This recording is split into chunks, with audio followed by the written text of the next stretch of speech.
Hi everyone, welcome to this very brief introduction to the EPQ, also known as the Extended Project Qualification. And this is really just a little talk about how it might help you in the future and some of the things involved in actually completing one. So why complete on an EPQ? So recently in the world of education,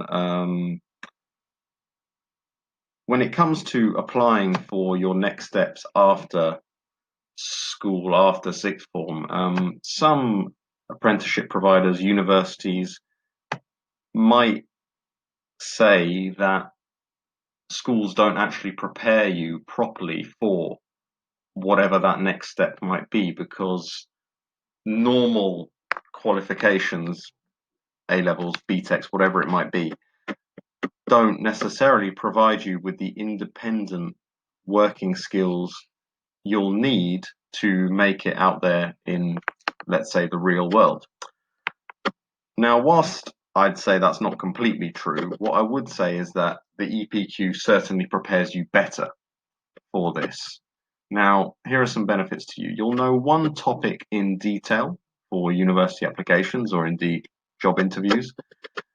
It will count as an extra AS level in an increasingly competitive world. You'll develop and apply decision making, problem solving skills, initiative, and enterprise.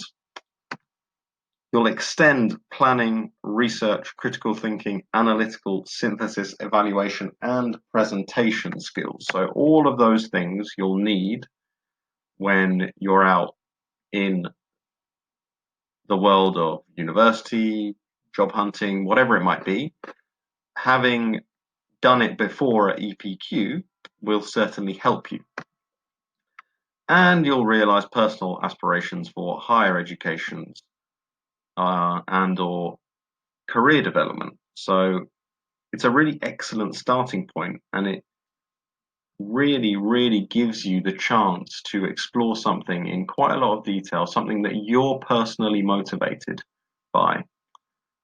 But ultimately, what it does is it makes you a better applicant for university or whatever career you may want to go into, and you develop a great deal of employable skills that you will be able to demonstrate. And that's the key. It's not enough to have the skills, you'll actually need to be able to demonstrate those skills if you want to get to your next step, whatever that may be. So why complete an EPQ? EPQ and applications to higher education. Now, undertaking an extended project can support your application to university or higher level college or whatever it might be. You can actually get a reduced offer. So, say instead of BBB, they might offer you BBC with an EPQ. They could give your application preference. Bear in mind that admissions officers go through a lot of applications.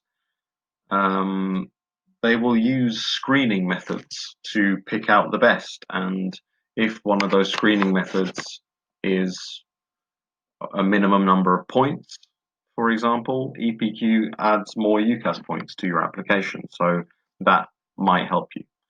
It provides a focus for valued content within your personal statement. Don't forget, in your personal statement, you'll need to effectively sell yourself to whatever institution you want to join. And being able to talk about EPQ may well help you. And it provides a major focus for interview discussion. So if you're looking for something to get credit for, then and you're looking for a way to demonstrate how valuable you could be to that institution, then the EPQ is an excellent way to do that. And here are some actual examples from what we've seen in the past. So, in recognition of the level of study skills required, some admissions tutors may make two alternative offers. For example, AAA at A level, or they might offer AAB at A level with an EPQ. EPQ can be offered as the additional AS pass where one is required. Some courses need an additional AS pass. EPQ may do that for you. Some universities might take the EPQ into account when students fail to reach their offer. So if you are given a conditional offer and for whatever reason you may not make that, the EPQ, if it's a good one, might be taken into account. It might get you through something called clearing, which gets you onto the course or another similar course. And some universities look upon students favorably if they use the EPQ as a focus for valued content within the personal statement, which I went through briefly beforehand. So there are two main types of extended project, and it's the artifact versus the essay, really. Now, if you're doing an artifact, firstly, it's not necessarily less work. It can be a lot more.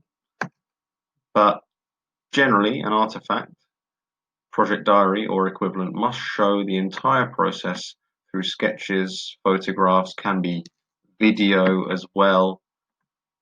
1,000 words needs to be written explaining the process problems, the improvements that could be made, the decisions, the choice of materials, etc. And I write etc. there because every artifact really is truly unique, and it really depends on what you do.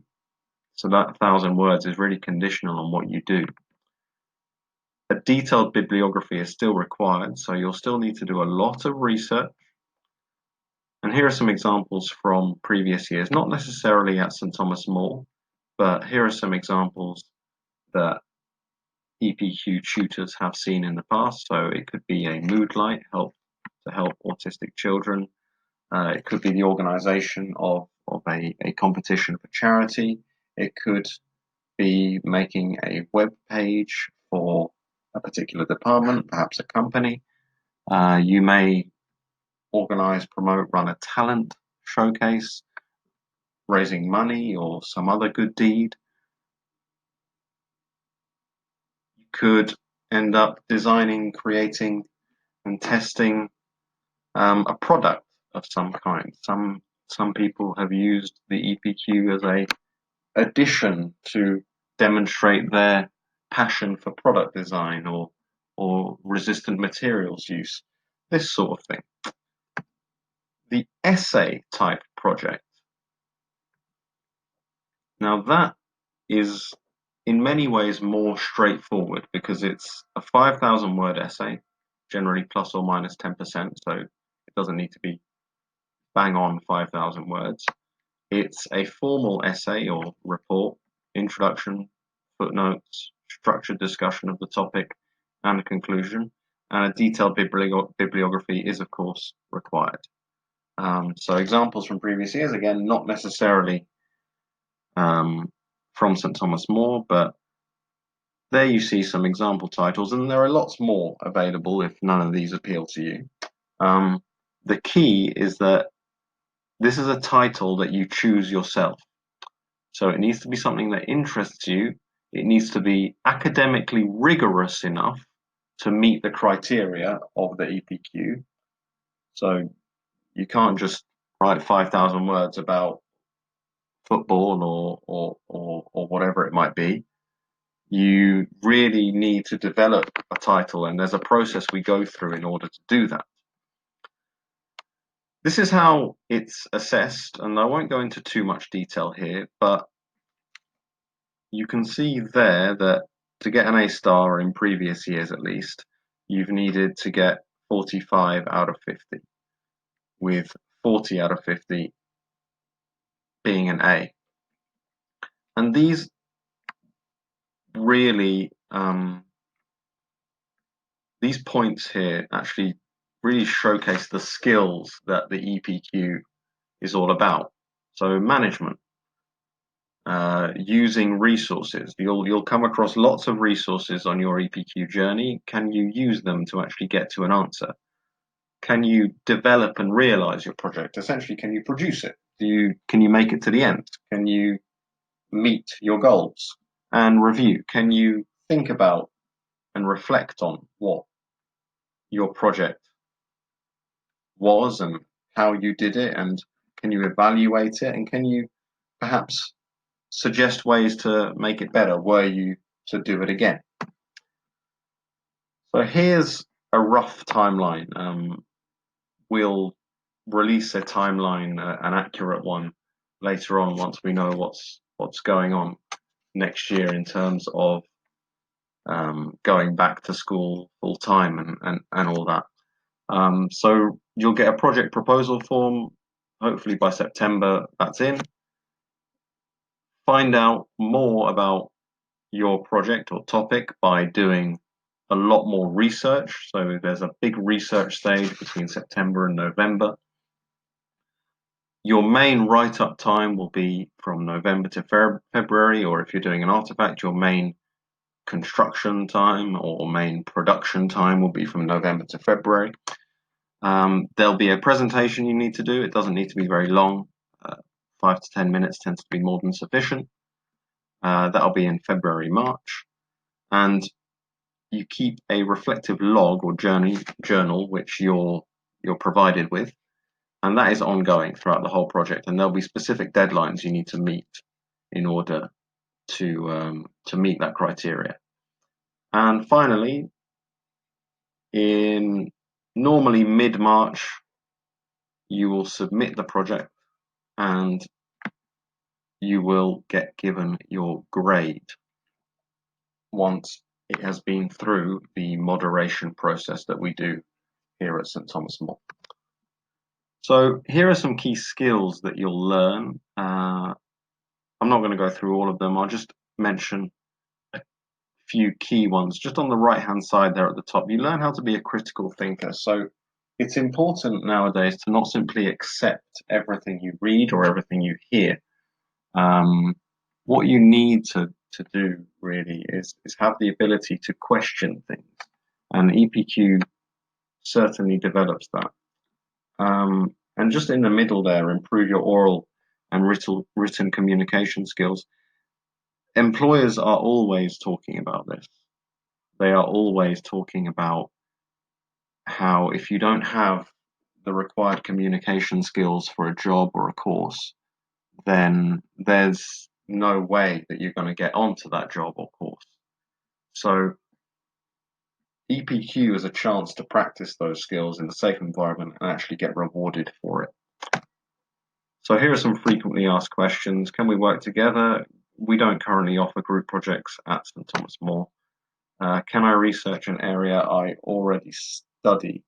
Your project can't overlap with anything that's already on a syllabus you study. That doesn't mean you can't do something related to biology if you do biology A level. We just need to make sure that it's not something you're already studying in biology.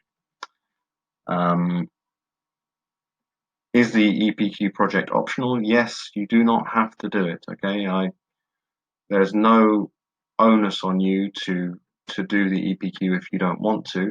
It is certainly encouraged if you're thinking about doing going to university, if you're thinking about doing a specific apprenticeship that you know you could do with something a bit more meaty to talk about for. But once you sign up, you're in. Okay, once you sign up, you need to submit. Are EPQ lessons compulsory? Yes, every lesson, there are 2 a fortnight. You will be registered, and failure to attend is usual school practice of chasing poor attendance, okay? And parents, guardians will be called in if attendance is poor or if deadlines are missed. And can I use other people's ideas? Yes, of course you can, but you need to reference them, okay? You can't use them as your own ideas. You need to say where you got these ideas from. So you may end up quoting speeches. You can't say that that was your speech. You need to say that that speech came from someone else. They gave it at this time, etc., etc. So here's your summer holiday challenge, and this is drawing to a close now. What I'd like to impart from this particular presentation. Over the summer holidays, try to get started on the process of research, on the exploration of a topic area that you enjoy and are really interested in. And at this stage, it really can be anything. ideally for the first lesson back after the summer in September, be prepared to share those initial ideas and research sources you found so that a discussion can start around what you might actually end up doing. So think about these bullet points. Think about a proposed topic area to study. Why are you interested in this area? Suggest a project format for that particular topic, be that an essay, research report, or an artifact. Think about the facilities and equipment needed. You might want to make a huge dining room table, but do you have the resources to do that? Do you have the money to do that? We can't contribute financially to anything, so you need to think about these things. Think about your initial sources of information, and general recommendation there, choose at least 5 different sources. They could be articles, books, videos on YouTube. Think about those things.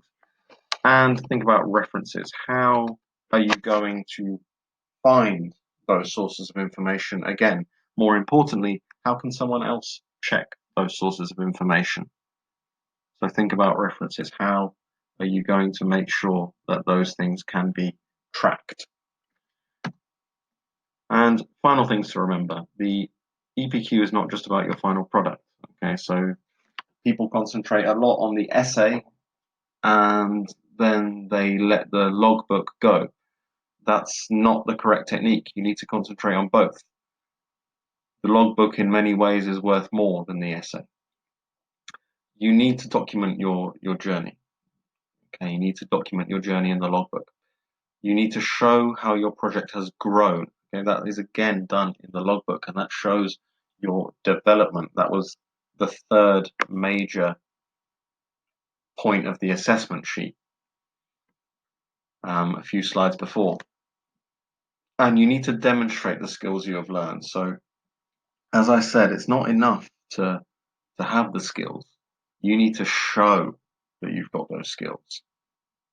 And again, that's all evidenced in the logbook, also sometimes called a production log. So I'm just going to leave you with this quote from this chap here. And I think it really sums up the extended project qualification quite nicely. And success is a journey, not a destination. Okay, the doing is often more important than the outcome. And the evidence of this for EPQ is really quite clear, because sometimes the final product that a person may end up with, maybe it's not the best, but that doesn't stop them getting a good mark, because they've shown through the production log that they've really grown in their skill set and they've really come a long way. And that's why so many people can do so well at EPQ, is that you can really start from nothing and you can end up far more informed and a far more rounded individual than you were at the beginning of the course. So I'll leave it there. If you have any more questions, please do check the pages we have on Firefly and drop me an email if you have anything more specific to comment on. Stay safe, and thank you very much for watching and listening.